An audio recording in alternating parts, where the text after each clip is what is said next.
You made it to level 2, deeper questions leading to deeper answers. I'm Tomas Garza, and I'm here to help you decide to transform. I'll be setting the pace for the process to support your unfolding. Learn and commit to a practice that brings simplicity and an awareness of what is ready to be released. Join me now and allow the experience of a deeper sense of love.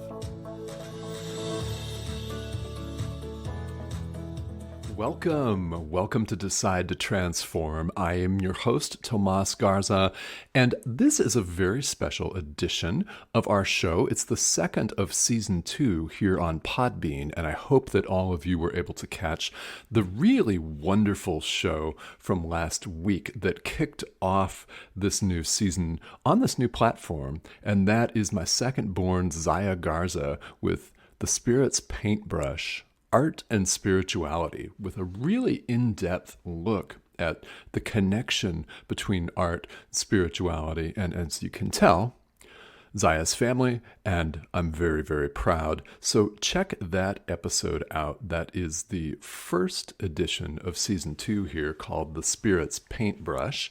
This is available, by the way, on Apple Podcasts, Google Play, and the Podbean app right now, currently. And it will soon be available on Spotify within a couple of days as well. So growing a number of channels, and thank you all very, very much for listening. I really appreciate it. This week, we're going to look at something that is very near, if not dear, near to all of us, because we all experience it, and you may have experienced it several times today alone, and that is fear. It's the universal human emotion, reaction, response of fear. And we're going to go into some depth on that here on the show. The deal with this is that Cindy, my wife, asked me to talk about this, which is beautiful because I'm soliciting ideas from people that I'm close to about solo shows. As you know, I will do interviews here on Decide to Transform, and I also want to intermix that with some moments where I just sit down in front of the mic and start to share from my own experience. So Cindy was kind enough to select this topic for today, and we're going to unpack this.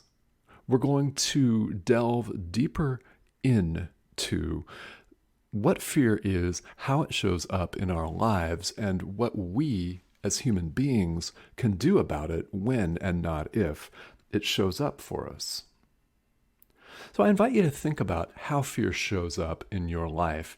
And in general, it can show up in a number of ways. It can show up in the form of something that we're procrastinating. Are you a procrastinator? Because what is procrastination if not fear of doing something, of completing a task, of facing a phone call with somebody that you may or may not like? Maybe you're just nervous to make a sales call if you're in business. That's one way it shows up. Keeping yourself where you are in any arena of life, whether you are looking to make some changes in your own physical health, perhaps you're looking to lose weight or to get fit, and you justify staying where you are, that's fear. Any kind of hesitance or reluctance to do something that you know is good for you and will be beneficial for you and all of the people around you. Well, that's one way that fear plays out. Now, of course, it can also play out in the visceral sort of survival mechanism type way of, okay, a wild animal is coming at you, they're going to eat you unless you either kill it or run. So a classic fight or flight reaction to keep our biological being going and alive. Well, that is certainly understandable, and that is one way that fear shows up. Let's think about how it's showing up right now. It's the 15th of July as I record this episode. This is pre-recorded, and we're in the middle of the global COVID-19 coronavirus pandemic, there's fear showing up all over.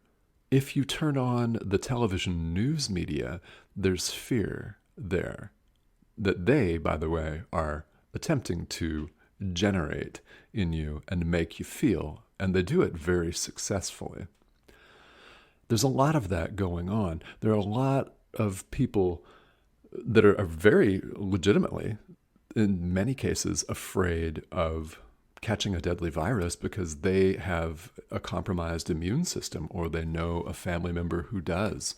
Perhaps they have a respiratory illness or something like that. There's just a lot of fear and a lot of uncertainty, and uncertainty is one of the ways that fear crops up in our world. So what I'm saying here is just that there's a lot of it out there. Whatever your opinion of anyone's actions or situations may be, those are yours, and fear is all around us. And yes, there are ways that we can constructively work with it. And we'll go through some of those today here on the show. So this is some of the ways how fear shows up, but why? Why does it show up? Well, if you're running from a saber-toothed tiger, it's to keep yourself alive, to keep your family alive. Okay, that makes perfect sense. But why else would fear show up in your life? And you'll notice that the title of this episode is Fear, Our Teacher and Our Guide. Let me repeat that. Our Teacher and Our Guide is the subtitle for today's show, and that is the case because I want to, as we'll see later on here in the program, invite you to consider approaching your fear in a different light, from a different point of view, and in, perhaps, for you, a completely different manner. So it is possible to see it as something other than an opponent to be run from or slain. It is indeed possible, and stick around because we'll tell you how that is possible. So, of course, we've been through the biological mechanism that protects us and keeps the organism alive. Most of us are not being chased by saber-toothed tigers every day. And unless you're listening to this and you find yourself in an actual combat zone, then please do whatever you can to keep yourself safe, if that's the case. But for most of us, a lot of us sitting at home these days, it's not necessarily the case. We're not being pursued by a physical enemy. Now, people can make the argument that the coronavirus is just such a thing, but it's not barging in your door, and it's not going to devour you with its talons or its claws and its very, very sharp fangs and rip your heart out and eat it as you die. Okay? It's not going to do that. Graphics, sure, why not? Most of us, fear is in our minds and it's in our imagination, and it's more of a constant presence than we allow ourselves to think. Much more of a constant presence. So how is that? Well, it shows up in little ways, big ways that we've been through. And the question for us then as human beings is, okay, fear is going to show up for us. What do we do about it? That's the question. Fear is going to show up for us, like it or not. The question for us then becomes, what are we going to do about it? In the face of it, in its presence. We'll spend the rest of the broadcast talking about just that thing. It's very important. So let me say that it's okay to be afraid. This is something that I say in various teaching contexts all the time. It's okay to be afraid. Happens. shows up in many ways. We're afraid to make phone calls. We're afraid to pay bills. We're afraid to ask people for questions for fear, perhaps, of them saying no, they're feeling put out, right? Many different ways that it shows up. It's okay. I repeat that in every form of teaching that I do, including podcasts, because in society, man or woman, doesn't matter who you are, what your gender is, or what your station in life, there's a societal mandate that's largely unwritten. It is written, in fact, codified in some cases, in some circumstances. There's a societal mandate that says it's not okay to be afraid, that you have to rise above, that you have to deal with it and move beyond it somehow, that it's not okay to be afraid, number one, and society says it's not okay to admit that you're afraid, number two, guys especially for men, for women too, of course, but men have this mandate. It's largely societal. It's passed down from generation to generation. It's unspoken and unseen, but most definitely felt, that you are not allowed to be afraid. You are not allowed to show any perceived sign of weakness. Very, very, as you know, debilitating. This is crippling. It's crippling not only to the individuals that it afflicts, it's crippling to all of society, all of it. So it's okay to be afraid. That's step number one. The next thing, the next consideration is, okay, what are you going to do about it?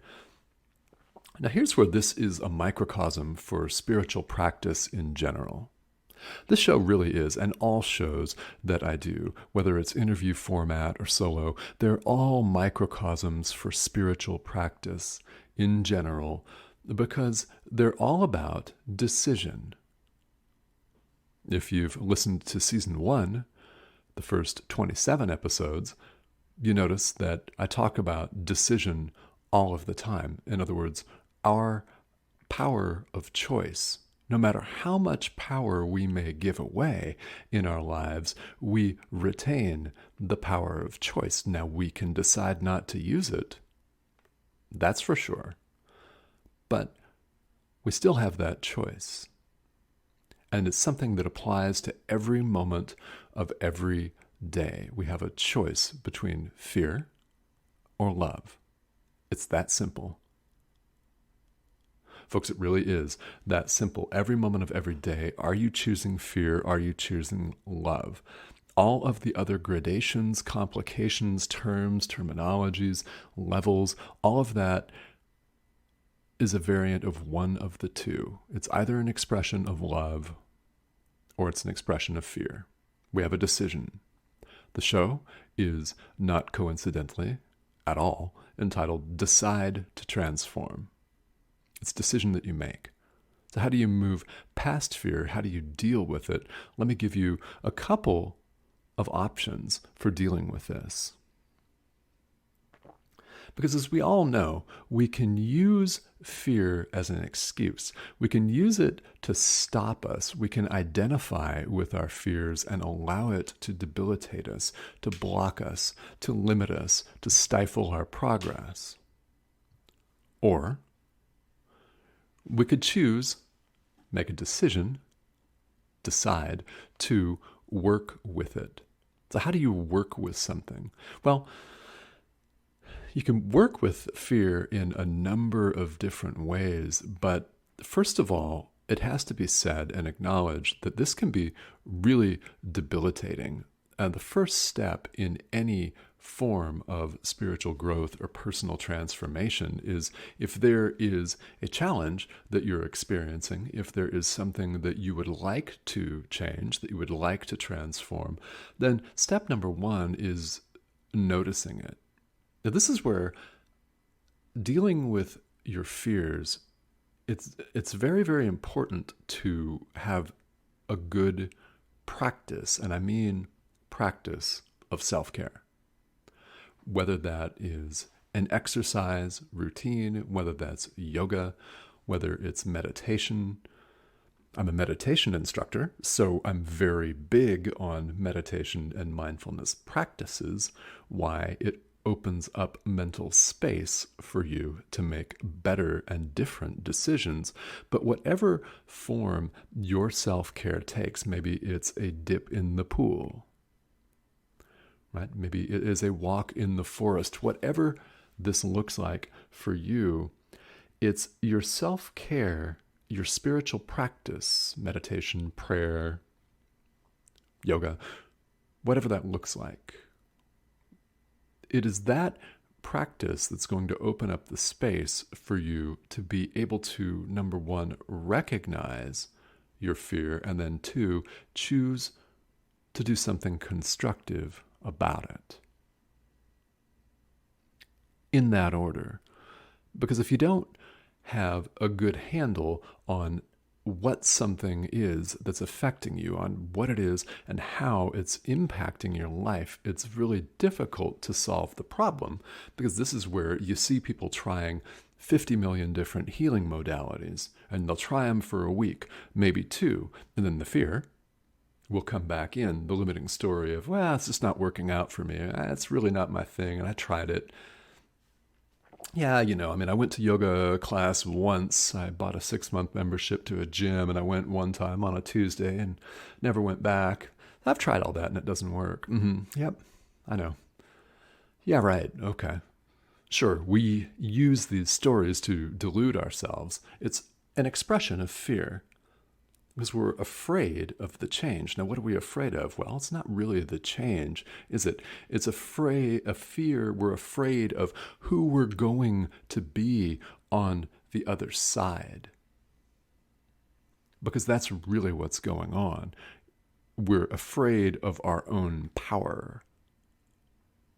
It's very profound when you think about it, to be afraid of your own light, afraid of your own power and grace, beauty, magnitude. That's what we're really afraid of. Because when we stand in that, every single one, all of our illusions come crumbling down. All of our self-concepts, all self-doubt, all of these limiting stories, like, oh, it's just not for me, or I can't do that, I'm too old, I'm too young, etc. All of that comes crumbling down the instant that you embrace and identify with who you really are, your true self, light. You could call it God, spirit, source. And this is something that does not come necessarily in a blinding flash, so don't expect that of yourself. This may be a gradual process. Why? There's a lot that comes up for us in our human lifetimes that needs to be released. So what do I mean by that? Things that don't serve you, like your fear. If you really want to, let's use the example of someone who buys a 6-month membership at a gym. If you really want to lose weight, if you really want to get fit, stronger, healthier, have better cardiovascular health, whatever it is, if you only go once, you're giving in to fear. Now, if you work through that and make a habit of working through that, then that's when transformation occurs. Now, people have written in to the show before, which I welcome you to do, by the way, and I'll give you the email address at the end of the broadcast. I invite people's questions, and one time there was an anonymous question. I'm not going to mention the name. We'll keep it anonymous here. That said, well, it seems like you're saying the same thing over and over and over. Yeah. Yes. And that's my response, is yes. And why do I keep saying the same things over and over and over? Because as adult learners, we're stubborn. Okay? That includes me. Everybody. Everything that I'm talking about here, I have messed up, and I'm sharing my experience, including some really, really egregious personal mistakes with you. That's what I do. Share that with you. Every single person has been here. We're stubborn and resistant to change. You know how you are stubborn and resistant to change. People are, and it shows up in different ways. And bringing an awareness to the table is step number one. Okay, here's how I resist change. What am I really afraid of? Because we're inviting an inquiry here. We're inviting ourselves to ask questions. And this is how you deal with fear, by the way, is identifying it, then asking questions about it. Where does it come from? And a really beautiful and effective question that you could use is, what am I afraid of? Why is this coming up? Why does this come up repeatedly? Why do I feel like I'm going to vomit every time I go to pick up the telephone and call this person, for example? Really important questions because they allow us to get to deeper answers. Now, the very first podcast episode of Decide to Transform that I ever did was called Deeper Questions, Deeper Answers. If we ask shallow, surface level questions like, okay, what am I going to have for lunch? That may be to you a rather important question, but it's not a deep level question. A deep level question is one that leads us to examine what we're doing and make a decision as to whether we want to keep it or not. Such as, why am I afraid of this action? Why am I afraid to place this phone call? Why am I afraid to get in the car and drive to the gym? And right now, that's just an example. Gyms are closed, of course, in many places in the world, but what's it going to take? Are you going to go running in the park or something? And if you're afraid to do that, using a fitness example again, why? That's a deeper level question. That is getting on the right track. And that is what we're talking about when it comes to spiritual growth. That's what we're talking about when it comes to personal transformation. So you notice it and you go into it and you examine it. And this is where you really kind of get dirty with the facts. Spiritual growth requires honesty of yourself. It requires many things. Honesty is right there at the top of the list because we're really, really good at deluding ourselves and deluding ourselves, at fooling ourselves and putting things off in various different ways that we're just not ready to deal with, or so we say. In other words, we're afraid to deal with them, and we're not willing to be afraid to deal with them, so we invent some other reason not to go there. And for you out there listening, this shows up differently for everybody. How you express your fear is going to be very different from how your spouse expresses his or hers, right? How your neighbor expresses it, your children, your niece, who knows? It expresses itself differently, but it's still the same emotion, fear. So, observation and examination and asking the deeper questions, this is all part of getting dirty with it. So why people are afraid of spiritual growth a lot of the time is it brings up our crap. And now you can use, if you would like, another word for crap, one that's more suited to your vocabulary. Here on the air, I use that word too, by the way, but I'm not going to use it on this show. It brings your crap up. It brings your stuff up because these deep level questions reveal what's calling out. And I mean yearning, burning, begging, literally begging and screaming and shouting at you to release it. It's calling out for release. The universe is saying, work through this now, please. And if you don't heed that, then it will continue to stay after you. It will continue to hound you, and it will get louder and louder, and possibly even possibly more violent in its insistence.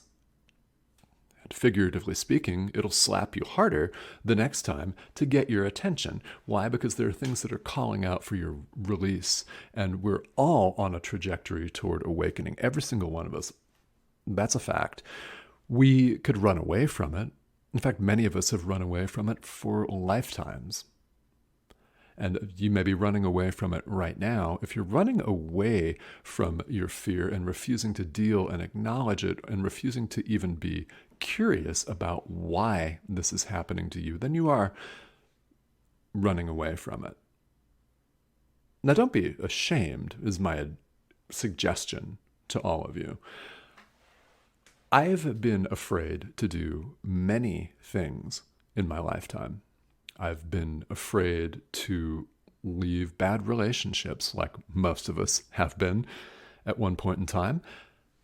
I've been in a sales situation and been afraid to make phone calls with people that I thought mistakenly were sharper than I was, that were better put together, more with it than I was, only to find on the call that that was really not the case, just my delusion.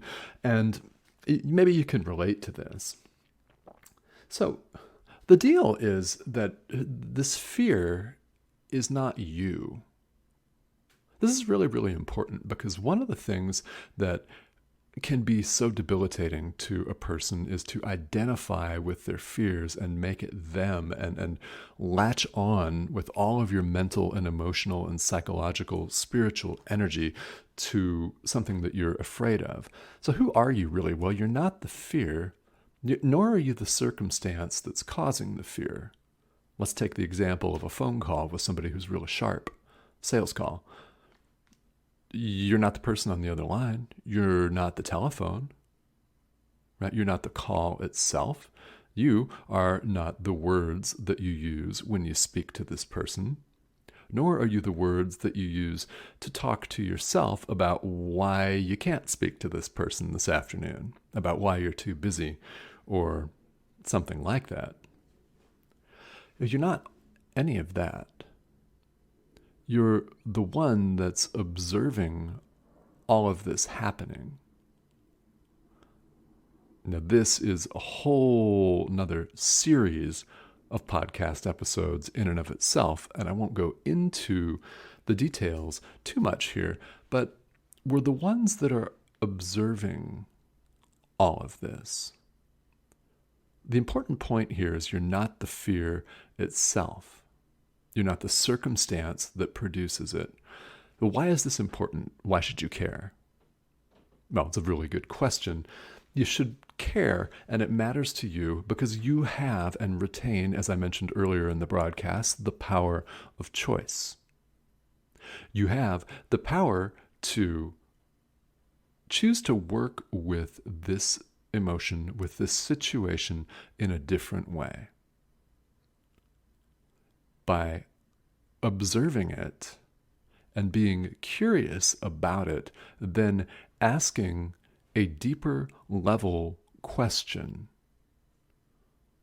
such as the ones we've been through. Why is this showing up? Why? Why is this showing up in my life? What is the significance of this? What is this trying to teach me? And another one, what needs to be released here? What needs to be released here? And then a corollary of that, well, am I willing to release it? And I hope the answer to that is yes. See, what we can do when we recognize that fear is not us, when we disidentify with it, we recognize that, in fact, it's a teaching tool. It's a very, very powerful teaching tool, and also a very powerful guide. Why? Because it's pointing out to us what we need to do. It's pointing out the areas in our lives where we can make some progress, things we can work on. Now, I'm not saying, notice, have to work on. I dislike that language. I prefer get to have to, rather than I have to go to work. What does that sound like? How does that make you feel? I have to do this. Contrast that with I get to. Yes, we get to. It feels differently. It's a different sort of feel. So we get to work with this. And if we're able to create this mental, psychological, emotional space for ourselves, then we open up a window, even if it's very brief, maybe even a half a second, to make a different choice. Our minds work so quickly that even opening up a half a second of space for yourself is enough for you to make a different choice and a different decision. Rather than be terrified of something, examine it. Why are you terrified of it? What's causing this? How can this be worked with and through? In that case, fear is a teacher. It's a guide that points out areas where you could release something that's no longer serving you. So why is this important again? I love this question, by the way. What's in it for me? I have to laugh. It's such a good question because every single one of us asks this when we're listening to a podcast, when we're watching a show. What's in it for me? What am I going to gain from this? Well, you're going to gain some knowledge and understanding of how you can work with your fears differently and deeper level questions that you can ask about them. There's that. What happens when you release what no longer serves you is you're literally, quite literally living a different life. You have transformed. This is something that you can do any number of times in a lifetime. There are many things that each of us carries around that no longer serve us. Many, many things indeed that we could most certainly stand to dump, to get rid of, because they're bringing us down, they're limiting us, they're inhibiting our growth, they're inhibiting our personal growth, our relationship growth, our physical health, our spiritual health. They are getting in the way of us having a healthy relationship to our work or a career that serves us and the greater good rather than something that you just show up for because that's all you can think of at the time. No matter what walk of life this shows up for you in, fear is, if you choose to see it this way, both a teacher and a guide. Now, there are many, many ways that society has and that people propagate, and well, they sell t-shirts about it, all kinds of things that have to do with taking a different approach toward fear. And I want to mention one of those that is always coming up for me because I always hear about it. In my circles, I always hear the phrase, kick fear in the face. All right, kick fear in the face. I've written about this and I've talked about this, and to the extent that you find the saying, the buzz phrase, kick fear in the face, helpful in your life, then roll with it. That's what I have to say. If it's working for you, roll with it. What I invite you to consider is an alternative to fear, and I'll explain what I mean by that. To me, I don't see kicking fear in the face as helpful. Why? Because you make it an opponent in that case. You may respect your opponent in life, but you may also fear your opponent. Let me tell you this. You have no opponent.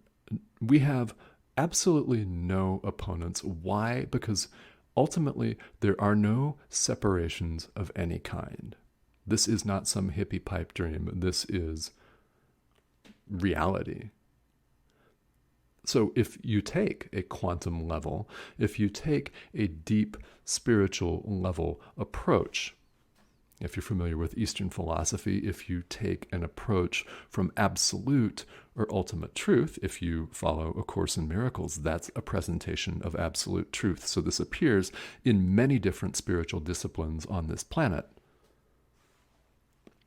If you take that approach, there is no separation of any kind. So why would you create one where there isn't one?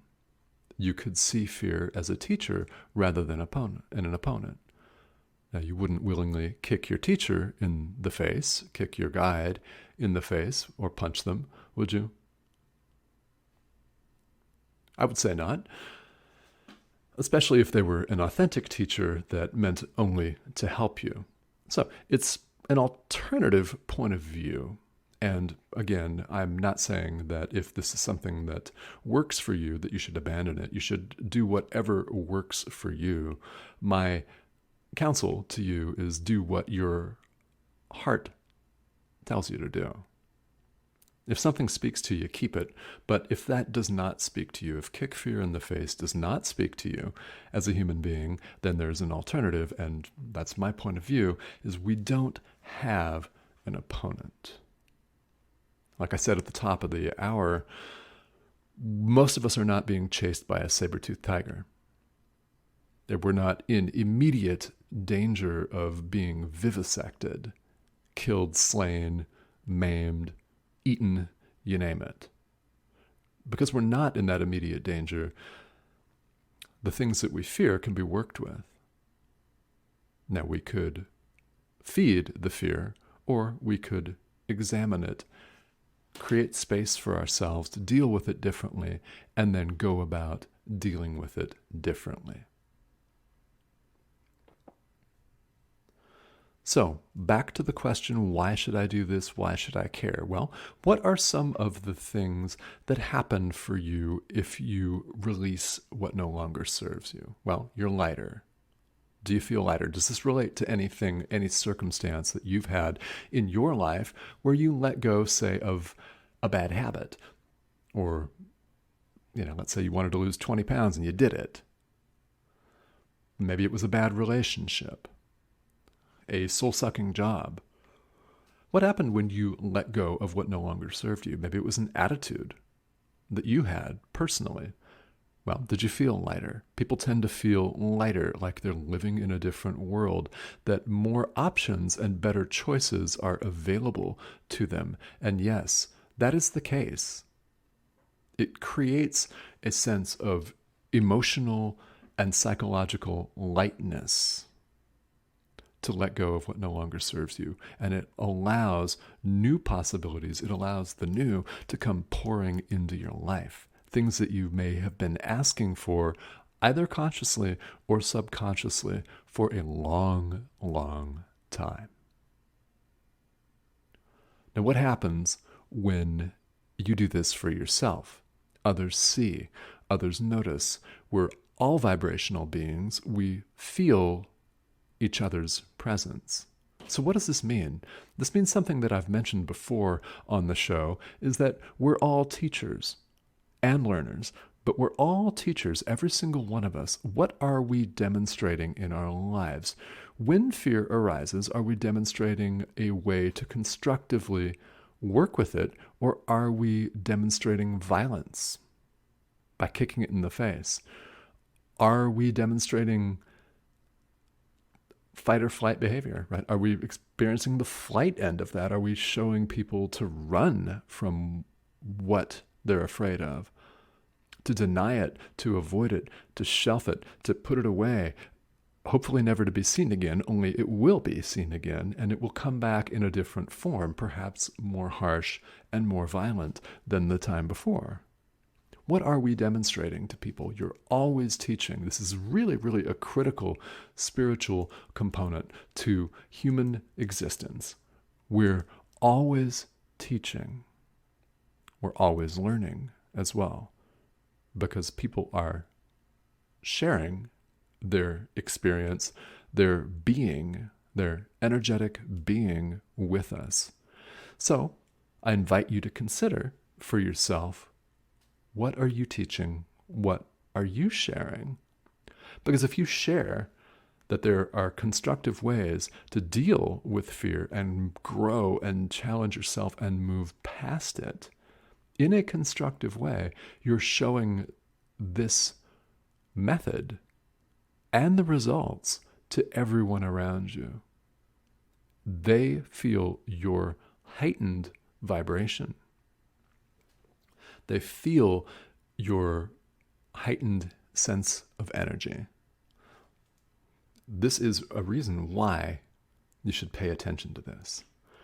So in conclusion, everyone, I encourage you to examine areas in your life that you're afraid of, and to think about why.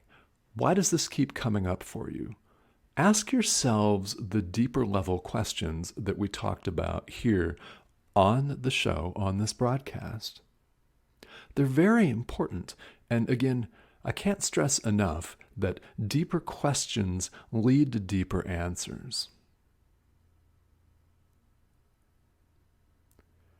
Fear can be a very powerful guide and a very powerful teacher. I want to leave you with that. In conclusion as well, I want to invite you to please write in with questions for the show. This is something that I've done throughout Decide to Transform, and I encourage you to write in because I will take listeners' questions and read them, question and answer, here on the broadcast. This is something that has brought a lot of clarity to people from all over the world in the past, and the best format to do this is by email. And I'll give you that email. It's Tomas, Tomas, at tomasgarza.com. That's Tomas without the H, Spanish variety, at tomasgarza, Garza.com. Feel free to write in with any questions, and one of the reasons I encourage this is because we've all sat in a classroom where we had a question, but we were afraid to ask it. We were hesitant, reluctant. We didn't want to seem dumb, or we thought maybe it was a dumb question.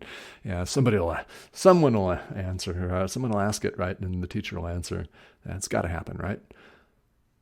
And then that someone does raise their hand and ask the question, have you ever been one of those people that was relieved? Have you ever been the one that raised your hand and asked the question? If you do, this show is broadcast worldwide. One of the beautiful things to me about interacting with you, the listeners, in this way is you can pick up your phone or a computer or a tablet and listen to a podcast anywhere you are in the world, any time of day. If you're up at 2:30 in the morning, you can listen to Decide to Transform, and I would appreciate it if you would. That'd be very kind of you. Thank you in advance. But this is a message that can spread. Now, if you ask a question, there might be dozens of people, maybe more, in the world that you will never meet that will be glad that you asked. So I want to, again, invite you to do that. It's Tomas at tomasgarza.com with show-related questions.